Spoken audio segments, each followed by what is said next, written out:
नमो नारायण, जय श्री कृष्णा, राधे राधे। सभी भक्तों से निवेदन है इस चैनल को सब्सक्राइब करें, लाइक करें और शेयर करें। जय हो सूर्य नारायण भगवान की जय हो।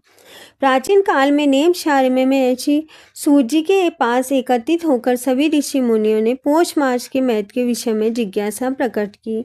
तब महर्षि सूत जी ने कहा कि 11वां अध्याय की कथा सुनाते हुए कहा कि हे महर्षियों, पौष मास भगवान विष्णु को अत्यंत प्रिय है। इस मास में किया गया छोटा सा पुण्य भी अनंत फल देने वाला होता है। जो व्यक्ति इस मास में संयम, दान, स्नान, जप और व्रत करता है, उसके जीवन में समस्त कष्ट समाप्त हो जाते हैं।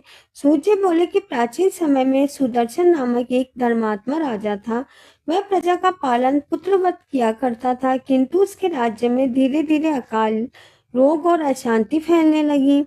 ब्राह्मण दुखी थे, किसान निराश थे और चारों तरफ भय का वातावरण बना हुआ था। राजा अत्यंत चिंतित था।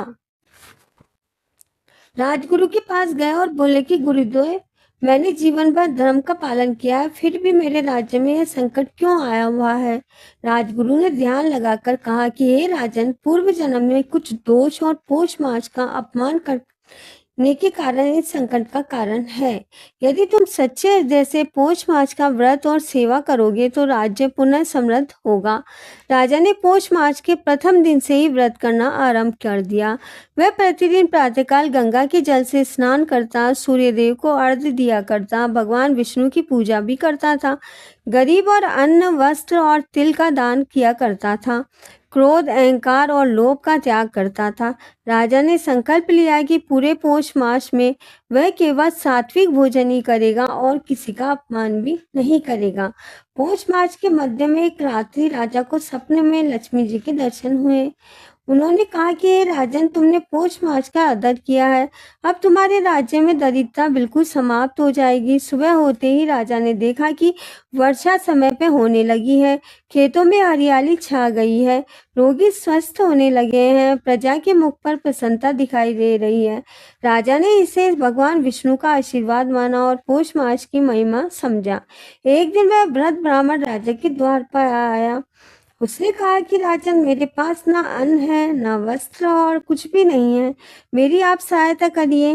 राजा ने तुरंत अपना कीमती वस्त्र उतारकर उसे दे दिया और भोजन की व्यवस्था भी करवाई। ब्राह्मण वास्तव में भगवान विष्णु ही थे, जो भक्त की परीक्षा लेने के लिए आए हुए थे। भगवान ने प्रसन्न होकर कहा कि हे राजन, तुम्हारे जैसा दानी और धर्मात्मा इस युग में दुर्लभ है।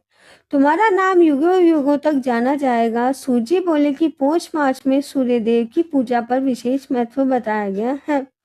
राजा सुदर्शन प्रतिदिन सूर्य को अर्घ्य देते, समय पर प्रार्थना किया करते थे। सूर्य नारायण, मेरे जीवन का अज्ञान दूर करें। जैसे आप अंधकार को नष्ट करते हैं, वैसे ही मेरे अंधकार को भी नष्ट करें। इससे राजा का तेज और विवेक दोनों ही बढ़ने लगे।